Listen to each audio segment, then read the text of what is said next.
Hi, Andrew from SACS. Welcome to video number 3 in our 7-video sequence on leadership. And in this particular sequence, we're taking an emphasis on well-being, productivity, and in development and growth. And in this particular video, we'll be talking about an evidence-based perspective on well-being at work. What do we mean by well-being at work? Let's start off with the question of where does well-being at work come from? This is the research of Cotton and Hart going back to 2011, but as true today as it ever was. Employees live in 4 worlds: the world of their job, the world of their team, the world of their leader, and the world of their organisation. Now, the job, team, leader bit, that's more proximal to me than the organisation. Proximal means close to me. In psychology, that's what we mean by proximal.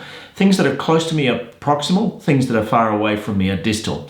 Now, the organisation, of course, is a concept in many cases, but the immediate team that I work in every day, my buddies that I work with, my leader to whom I report, the job that I do, that's really close to me. And so 80% of my well-being, Cotton and Hart discovered, comes from my job and my team and my leader. And that's why it's important. Later on in this sequence of videos, I'll be talking about how to achieve well-being at work. In fact, in the very next video, we'll be talking about leadership for well-being at work.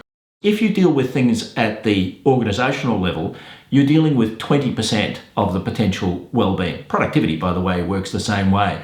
And so initiatives to improve productivity and well-being within organisations have to be targeted at the local level.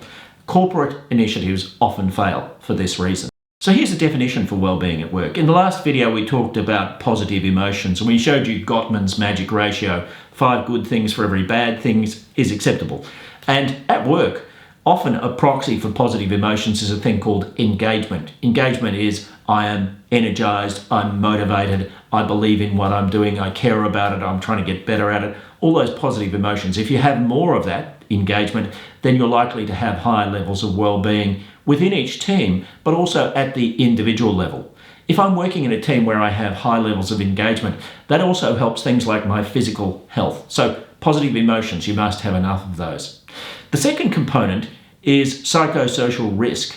And psychosocial risk, in this case, we will bring to a couple of key points. The first being stressors. Now, stressors are things that we experience at work that cause us stress. Now, the moment people hear the word stress, they assume that's bad. But in fact, if you don't have enough stress in your work life, then you will be bored. You will have this sense of lassitude. And we know that if you're doing a job which is too easy, that's the absence of appropriate stress, that's not good for you. Stressors can also be negative, however. And negative stressors are things like role ambiguity.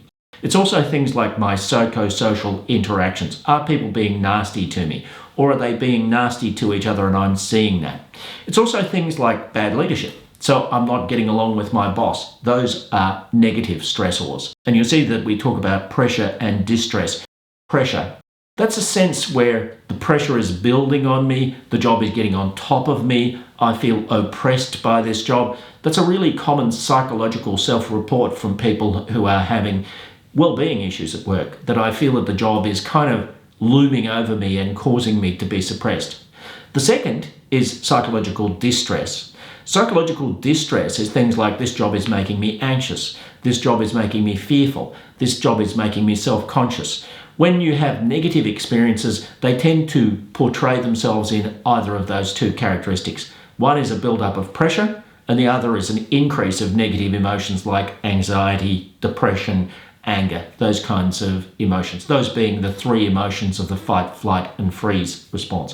Then there's occupational health and safety climate. Occupational health and safety climate is a perception of employees about to what degree the organisation cares about our safety. And these days, it's not just the physical safety, is it? It's the psychosocial safety.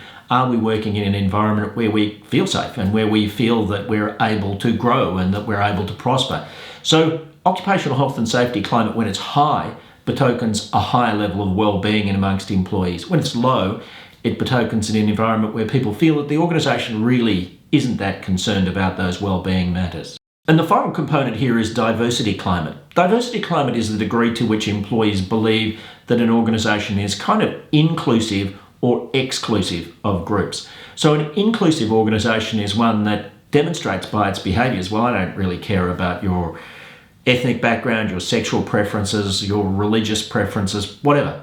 You are one of us and we will include you. An exclusive organisation would be one that causes people to perceive that there's discrimination against a subgroup or maybe against a larger group. But ultimately, good organisations are inclusive, and there's plenty of research evidence to demonstrate that that sense of inclusivity does correlate with things like productivity, well-being, and even profit growth. So it's a good thing to have.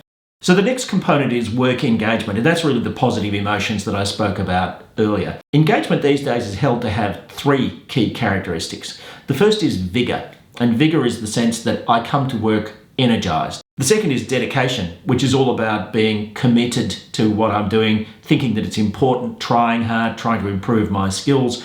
And the third is absorption, where when I come to work, I tend to get immersed in my work. Happily engrossed is a term that's often used. Now, if I have these 3 characteristics, there's a strong business case for that, because we know that organisations that have that high level of engagement tend to have benefits in terms of productivity, quality and quantity of work, but as well as that, you get a bunch of benefits for the employee. Employees feel happier, they're more inclined to recommend the workplace to other people, and they certainly tend to have higher levels of individual and group commitment to what they do. So the idea of engagement is that it's not a passive thing like job satisfaction. It's far more proactive than that. And it really describes a situation where employees come to work and bring energy to try to improve things and improve the productivity and success of the organisation. Now, the next video in this sequence will be leadership for wellbeing. We'll be talking about how to lead for wellbeing at work. Click on the link near this video to join us for the next in the sequence.